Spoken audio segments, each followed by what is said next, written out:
Thanks so much, Andrea. I'm so glad to be here with all of you today to talk a little bit about housing. I'll do a little bit of a presentation, and then certainly there will be time for questions. And I understand we're going to do a case study next. So today I'm going to, as Andrea said, talk a little bit about some of the challenges and opportunities, and then we'll talk about resources for housing too. So we'll start first of all with some of those challenges. So next slide. Okay, so these are just kind of some statistics I wanted to share that will help provide some context around some of the challenges specifically people with developmental disabilities might experience. Um, Currently in Ohio, the annual household income that's needed to afford a two-bedroom unit in HUD's that has HUD's fair market rent value attached is $39,702. Unfortunately, many of the people that we work with are living on supplemental security income or SSI, which is only $943 a month. And what that pencils out to per year is just over $11,000. In the housing world, what we like to talk about, and not everyone does, a lot of people talk about the federal poverty level, but what we talk about is area median income. So a person is found to be extremely low income if their income is at or below 30% of the area median income, which goes by county. And if you think about somebody who's on that $943 a month SSI payment, their income is just below 18% of area median income. So we like to say that those individuals really fall into a category of very extremely low income status. What all people who are at that 30% or lower of area median income have in common is that they need to find a way to pay for housing. So they might need to live with people, they may need a subsidy, but it's very challenging to sort of eke out on that type of amount of monthly income, paying for rent and things like that. Next slide, please.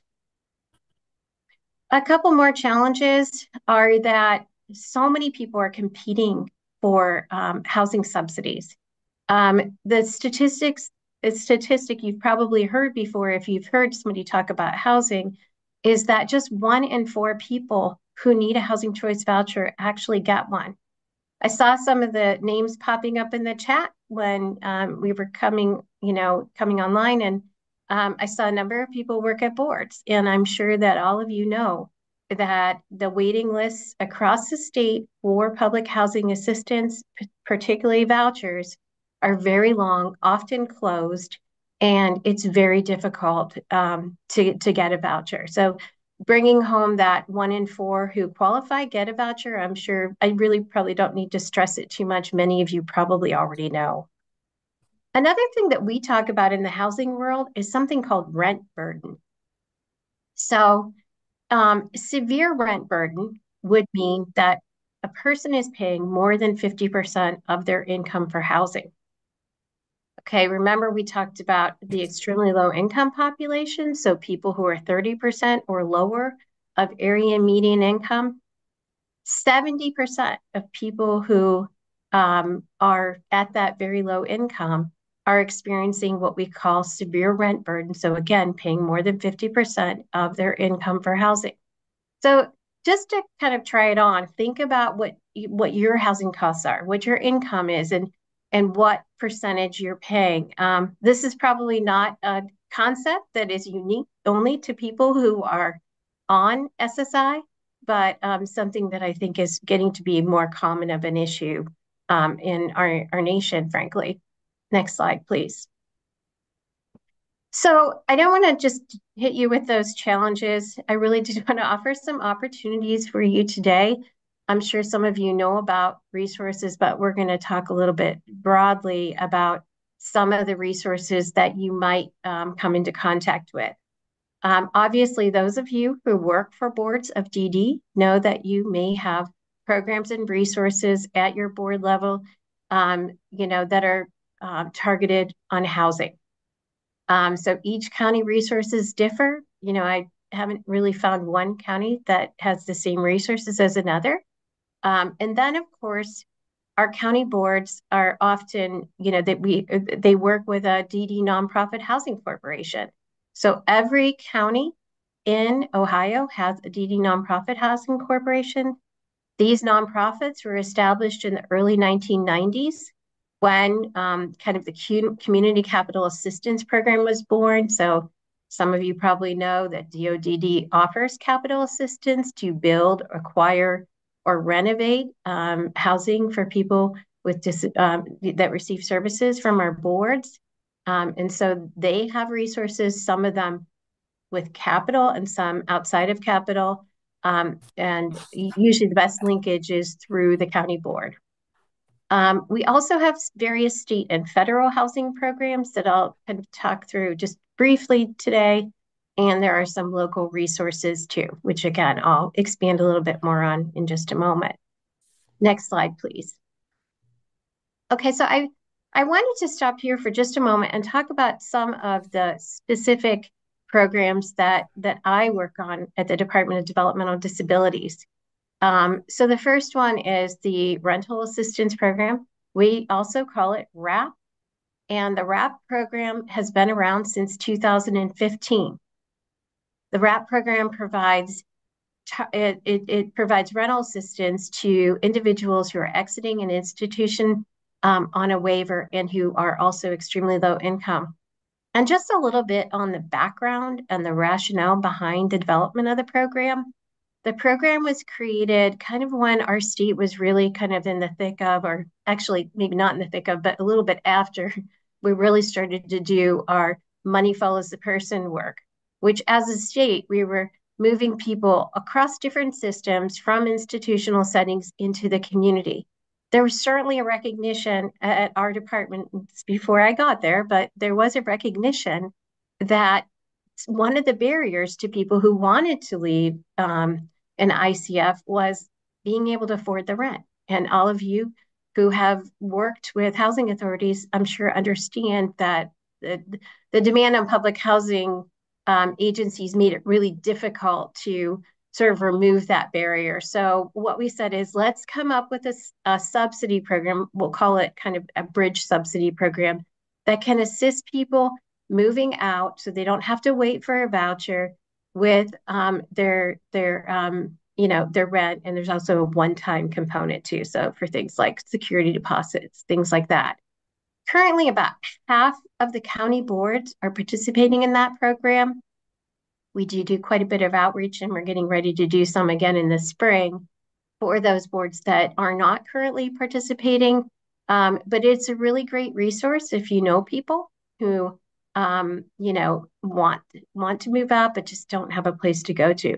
There are a few more rules and around that program threshold criteria that we have listed on our website. But we can also answer questions at the end of this if you want to learn more about the rental assistance program. Another program that DODD works with, but we don't entirely administer, is Ohio's 811 program. The 811 program got started based on some grants that actually the Ohio Housing Finance Agency received from HUD. So we call them OFA.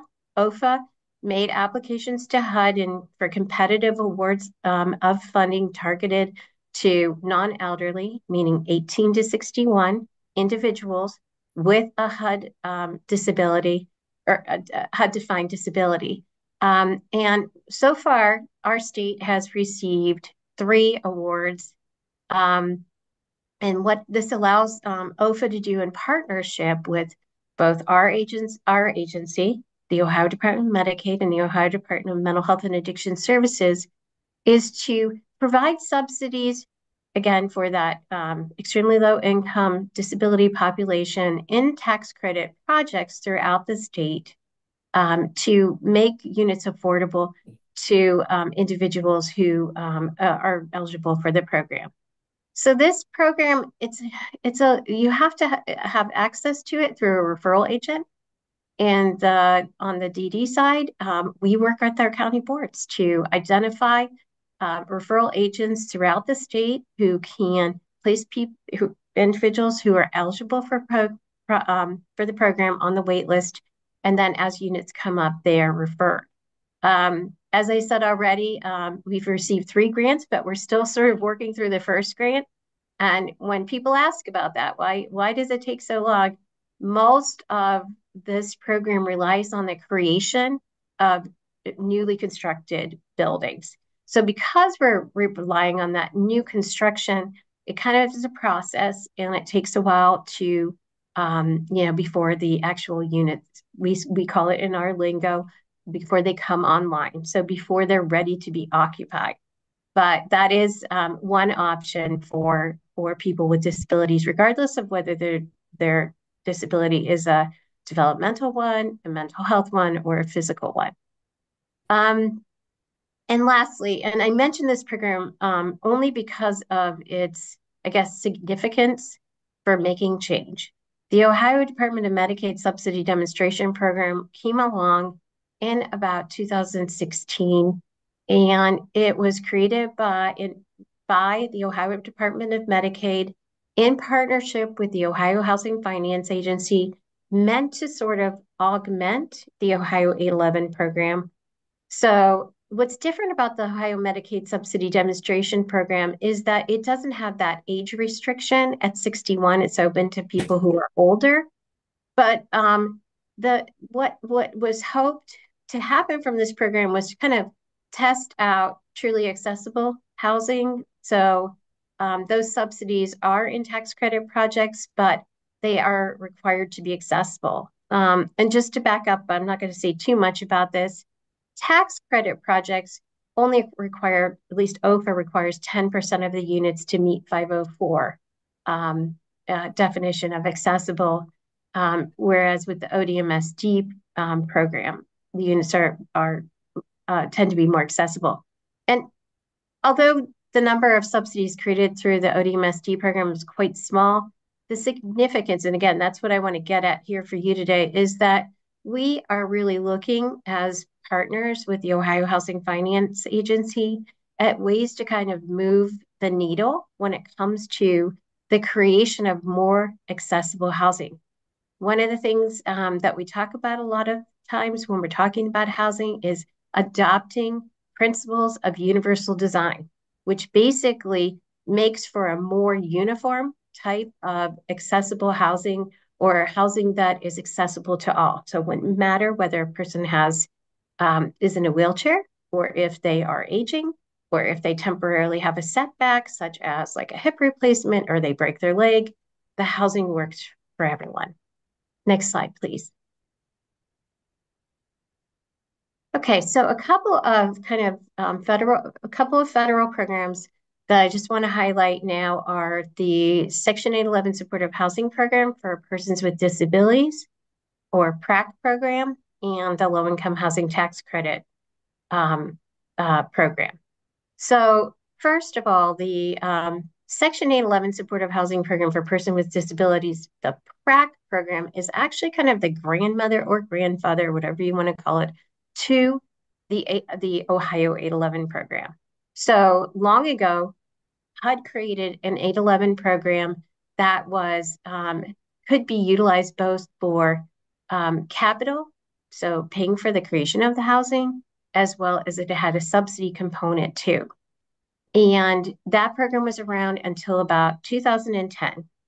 And some of the features of that program were that it didn't produce a lot of housing because the resources were paying for not just the creation of the housing, and then kind of all of the different people that had a role in developing that housing. So there was like a developer fee, there might be an attorney fee, there might be an architect fee, all these different trades and people that were getting paid to help with that project. And it also had a subsidy component. And what happened is there was a recognition that we weren't really creating that many projects throughout the country, because a lot of the funds were being diluted by having to, pay for those capital costs. And the other feature about the old 811 housing was that 100% of the units were targeted to individuals, and often individuals with the same disability type.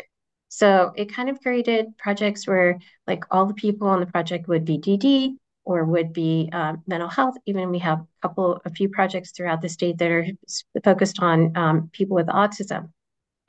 So HUD did rework that program to make it more, I guess, focused on subsidy, but these projects are still around. So we still have these old style 811 PRAC projects throughout the state, and some of them do have vacancy. So if you're not aware of that, this can be a resource for housing for people that you know, or if you're helping people find housing, people that you're helping find housing. And another program, and I talked about it in the context of the Ohio 811 program, because I said that the 811 units are in low-income housing tax credit projects, but just outside of that, okay, low-income housing tax credits create the greatest amount of affordable housing in our state. Okay, we call these affordable housing projects. Affordable housing projects can be found in, I'm pretty sure, every single county of the state. And I might get checked on that. I feel very confident that there's at least one project in every county. I think so. But anyway, let it be said that what's great about these low-income housing tax credit projects is that they all accept housing choice vouchers. And why that's important is because so many people who've waited on a list for a housing choice voucher, their number comes up, they get the voucher. Guess what? They can't find a place to live. They can't find a place that's, somebody who's willing, a landlord who's willing to take the voucher, or maybe it's the unit is not accessible enough for their need. So knowing that tax credit projects accept housing vouchers is really kind of a good thing to know. I share it frequently when I'm talking with representatives or SSAs from boards because it's just, I think it was not commonly known that these tax credit projects will accept those types of vouchers. Next slide, please. Okay, so just a few local resources now. I've already said public housing authorities do have resources for the general public, but some of their resources are actually disability targeted, such as their mainstream voucher. Not every county has these, okay, but mainstream vouchers are specifically targeted to people with disabilities. NED 1 and NED 2 are often targeted to people who are leaving an institutional setting. Again, in addition to kind of just the regular old plain vanilla resources that housing authorities administer, there are some resources that are disability focused. And if you're interested in learning more about what housing at your local, what housing resources at your local housing authority are focused on people with disabilities, visit this website here. It's the Technical Assistance Collaborative's website, and they maintain a database for disability-based vouchers. And it is kind of interesting to look from state to state, county to county, to see how diverse the different, resources are. And part of that goes with capacity, because a lot of resources are actually competitive. So if a housing authority doesn't have the staffing to be able to do an application for or respond to a notice of funding availability from HUD, then they're not going to get those vouchers. So one of the things I like to recommend when I'm working with boards is to develop a really good relationship with your housing authority, so you can sort of be at the table and be explaining what are the needs of the community that you work with, and frankly, what kinds of resources might they want to go after to help to help to help create more housing. The other thing I'd like to highlight is that I talked to you about Ohio 811 program, which is a low-income housing tax credit projects. I talked to you about these sort of freestanding 811 supportive housing projects around the state. Um, some nonprofits also own and operate HUD housing that has project-based rental assistance to people who are simply 30% or lower of area median income. So that it's not disability specific. And I'll be supplying you with some links to search for Housing Week so you could see where these projects are. What's nice about these projects are um, the rental assistance is like available through the project. So as you apply or as someone applies, right at that project, they would be eligible for the subsidy. The other thing right away is, if you're going to be able to get in or be placed on a wait list, because the wait list is for the building versus a wait list like being on the housing choice voucher wait list, which you might have tens of thousands of people ahead of you. Last of all, and something I don't want to de-emphasize too much, is that local landlords can be a great resource for housing. So, if you're with a board or an agency, forming partnerships with landlords is a great idea. I know that working for the department, I frequently get emails from landlords who want to rent to people with disabilities. I think, sometimes it's mission, sometimes it's because they have someone in their family or they have experience and they really want to like sort of give back. But a lot of times, I think knowing that, people are going to stay in a unit, that they're not going to leave every, year, that they're going to be there for a long time, that's a good tenant to have. So whenever I receive those reach outs from landlords, I always direct those landlords back to a specific person at the board who can have that conversation with them about whether that's a good fit or not. Next slide, please. Okay, so these are some of the platforms that I mentioned before. I created this presentation before I had created this resource called Tips and Considerations for Navigating Housing. And so these are just a few of the resources in that resource, which I think Meredith will be able to share with you from the website. But these are some good ones. I also have some links for like people who are in more rural communities for looking for USDA properties. They're a little bit different in the targeting, so I don't think you have to be 30% or lower of AMI, so they have higher targeting. But the good thing about USDA is I think they accept people with lower incomes before they accept people with higher incomes. Next slide, please. Okay, so I'm going to switch things up a little bit because right up until now, we've been talking about, finding affordable housing. But really, finding affordable housing is great. I think the thing that people forget about is once you found it, what can you do to ensure that, you or the person you're working with maintains that housing? And one of the best tools that I can think of to help people maintain their housing, other than income, because income is very, very important to people in maintaining their housing, is just kind of an acknowledgement of the tools that come through that are available to us under fair housing law. So we're not going to do a deep dive into fair housing, but what I'd like to say, and just for people to accept, is that individuals with disabilities are considered a protected class under the Fair Housing Act. That individuals may actually belong to more than one protected class. But individuals with disabilities under the Fair Housing Act have a right to request reasonable accommodations and reasonable modifications. I don't know how many of you out there are familiar with these tools, but as I've been working with referral agents in the 811 program, these tools have become so incredibly helpful to us gaining access to, so opening the door to housing or staying in housing. Next slide, please.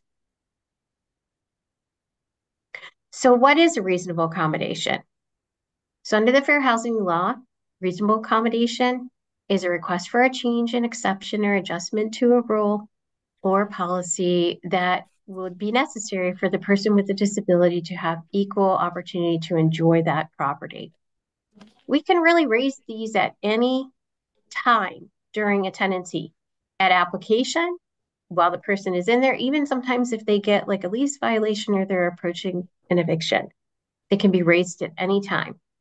And I have jotted down just a couple of examples of accommodations, but the internet is replete with examples of types of accommodations. Feel free to, there's a lot of creative use of these tools, which help people stay housed. But for our examples today, I've just got a few here. One would be a person whose SSI check comes on the third instead of the first. Their rent's due on the first. They could approach their landlord and say, I would like to pay on the third instead of the first, because that's when I get my disability income. That would be a very easy accommodation for that landlord to make. Another type of accommodation would be, you know, some individuals, well, individuals who are going into income-based housing, they generally are considered overhoused if they're just one person, if they would go into a two-bedroom unit. So they're usually most appropriate for a one-bedroom unit. However, under the fair housing law and with a reasonable accommodation granted, a person who has, like, for example, lots of medical equipment or a live-in aid might qualify for a two-bedroom versus a one-bedroom unit based on the disability and the need. And the last example I'll provide is when a lot of apartment complexes don't have designated parking spots. A lot of them, it's just first come, first serve. You pull in, you park where you can.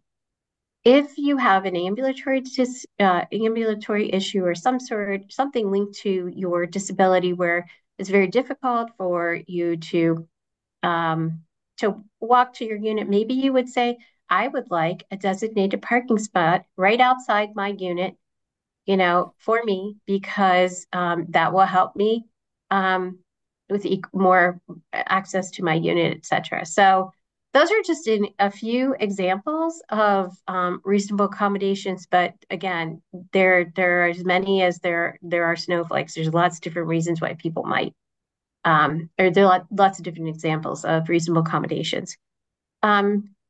Okay, so the law does not require that you put these requests in writing, but we always say do put them in writing.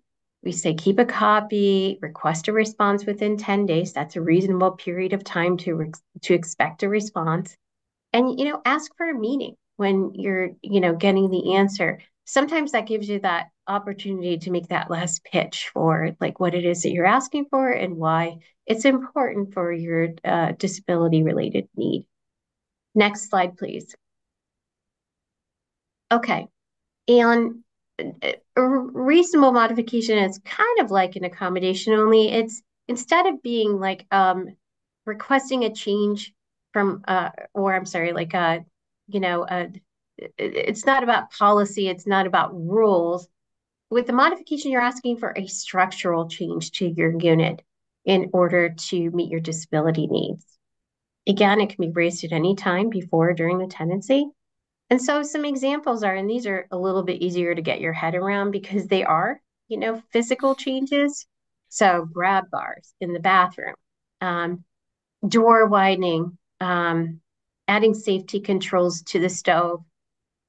We've had things like people have asked for a button to be installed outside of the building that would, like a call button, so that a provider can bring somebody and they can buzz them in to their unit so that they don't, because key fobs can be an issue. There's your imagination go wild with types of modifications. One that we have listed here that I skipped over was the roll-in shower. That's definitely a pretty expensive type of modification. The more expensive a modification, like say in this case, you're taking out a tub and putting in an actual roll-in shower, the more expensive a modification is, the less likely the landlord is to want to pay for it. And that's where that whole reasonable piece comes in. So you can request it. They can say yes, but they can say no to paying for it. We have leveraged people's waivers to pay for those types of modifications before, and that can be an option too. I already went over best practices, put it in writing, keep a copy, request a response within 10 days, and ask for a meeting if necessary. Next slide, please. Okay, so I put these suggestions down on this slide for strategies for maintaining housing, mostly based on my experience with the 811 program. So take what you can from this these ideas, but they've worked well in our 811 program, which relies on a referral agent to kind of guide a person through the process of applying for a unit. And actually, they also help with the maintenance piece too. So, for example, we've had people who move into a building and they're doing really, really well.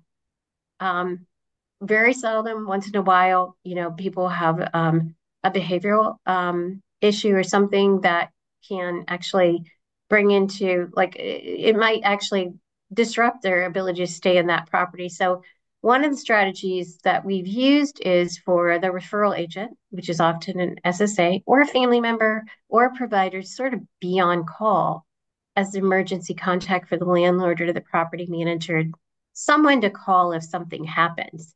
And this can be really great, like if, to prevent somebody from calling the police for a situation that just doesn't need police attention, to be honest.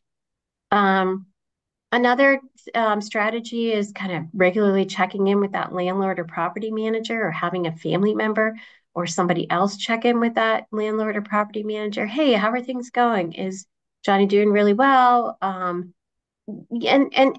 you may not know anything differently. Everything seems to be going swimmingly, and then you find out, oh, maybe there are some housekeeping issues that might result in the person having some issues with staying in their apartment.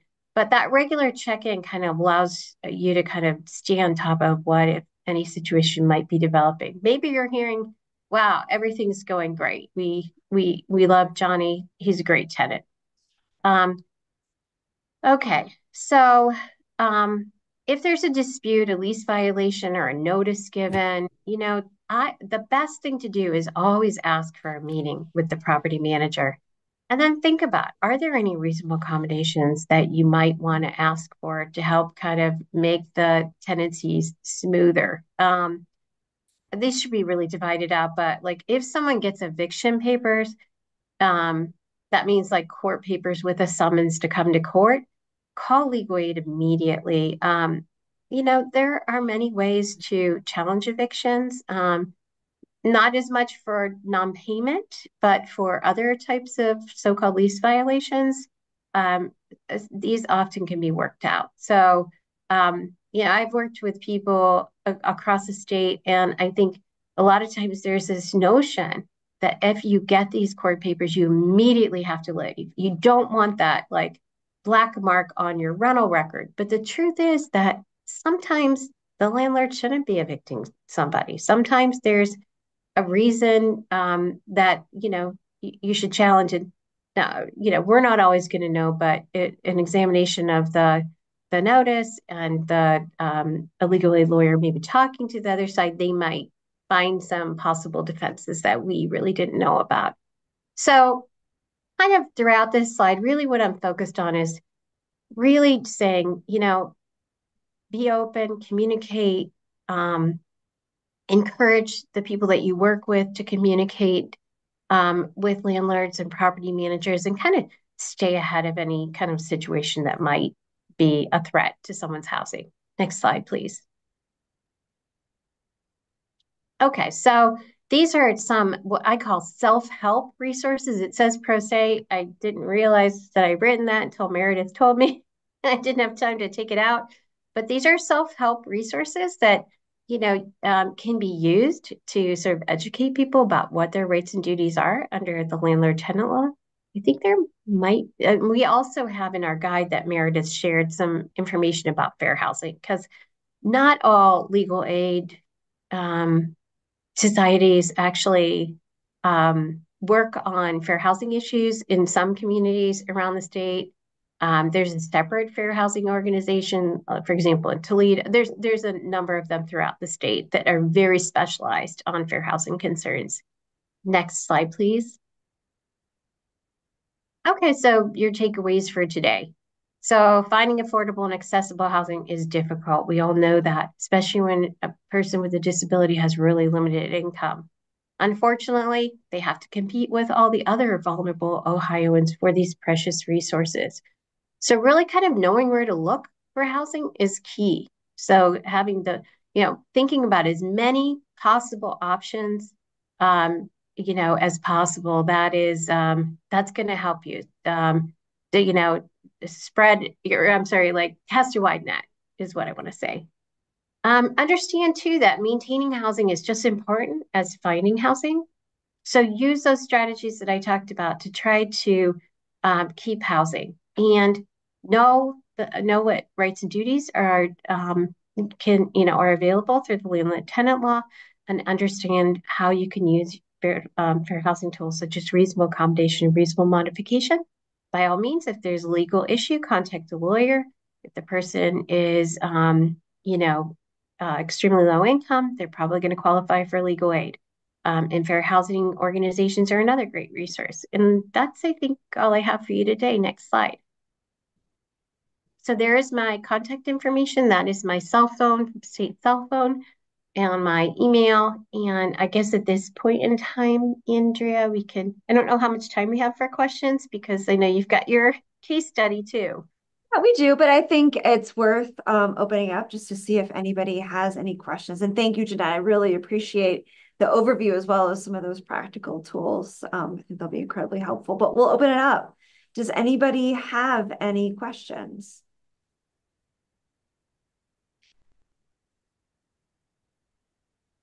Feel free to put them in the chat or unmute yourself if you'd like.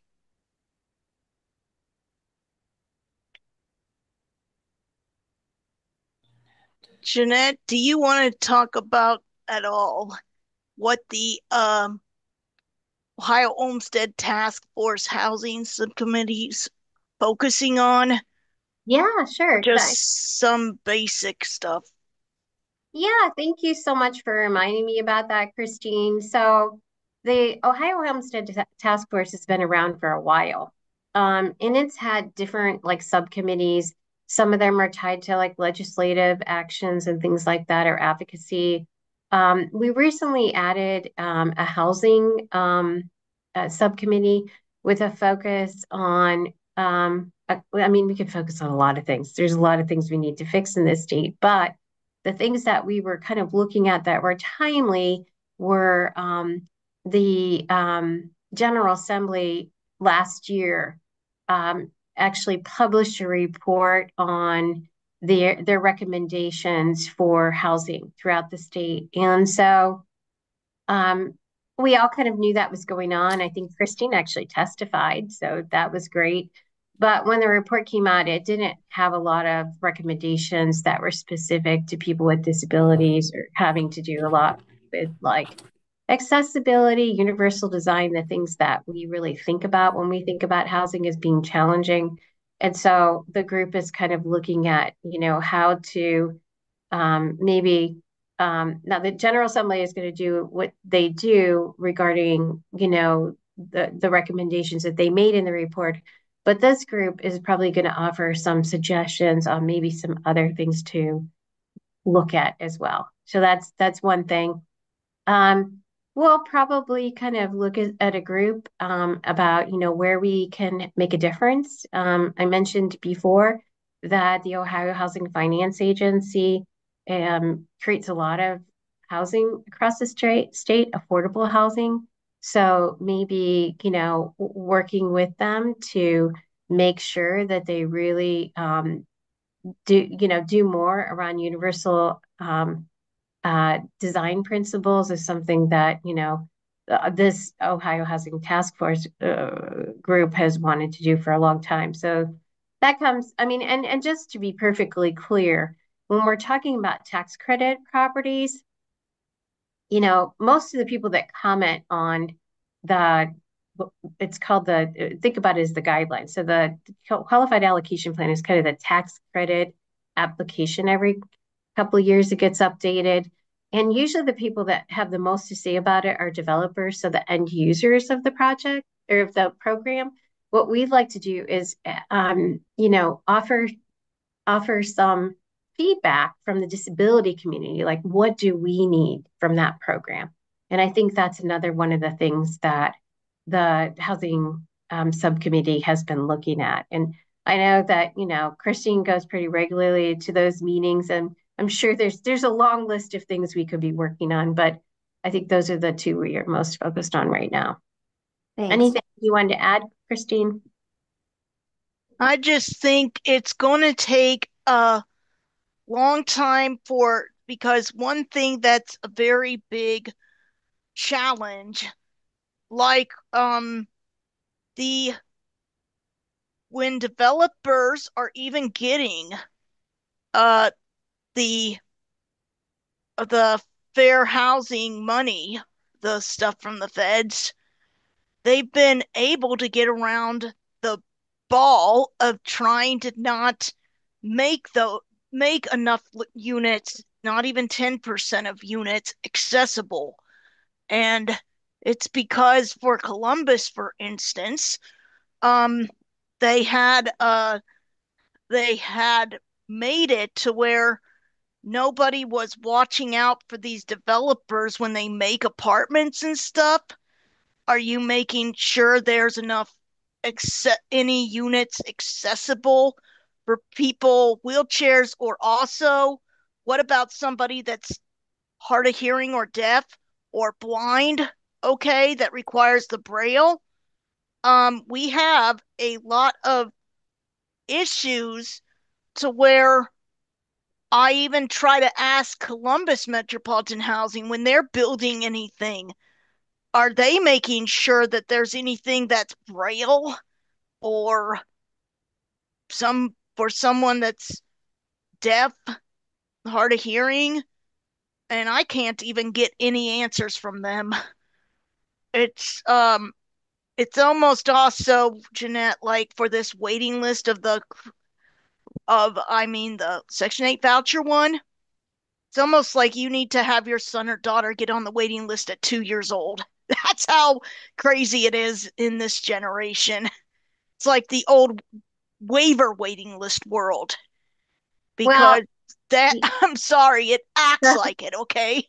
yeah. Because it's like they take that long, so that's like being put on at 2, and by the time they're 18 they could be top of the list. Yeah, that's probably not a good idea. I mean, people have to be No, eligible for the people housing feel too. that way. Yeah, I Okay, totally get it. Yeah. I mean, I mean, now what if let's be hypothetical, it's made up. What if the child is on the child SSI? Okay? The child SSI. Thanks, guys. Like, There's some other sorry. questions in the chat. That's okay. I'm just looking at time and we're running a little bit Okay. over and I see a question in the chat. And then Erica, I saw you unmuted yourself. Do you have a question too that you wanted to pose? No? No, Okay. thank you. So Meredith asks, are there any suggestions you have for families as they are preparing their loved ones for moving into their own housing? Perhaps creating a rental agreement so the person has a rental history? That's a good question. I don't think I've ever had that question before, Meredith. I think a lot of people do create rental agreements for their adult children, and they've used that to get past, like, you probably know that the Social Security Administration deducts when a person sometimes receives in-kind support, which, charging them less rent that than would be like considered valid. They'll do that kind of a deduction, but that's actually changing. So not to shift too much on that, but I would say that that's that for a private landlord to maybe say, I've had a rental agreement with, my adult child for this long, and they always pay this amount. Like another thing that can be I guess, a hook in some situations, and I'm certainly not encouraging it. But if somebody has an issue with managing their funds, having a payee involved can be, sometimes a good thing to ensure that rent is paid. But I would just say that, making sure that the adult child has income is the most important thing. Without income, you can't afford rent. So, accessing as many programs that can allow the money to be used for rent, like food stamps, other types of things, is probably a really good recommendation. Thank you. I know I could have asked you that, but it just kind of came to mind. It's okay.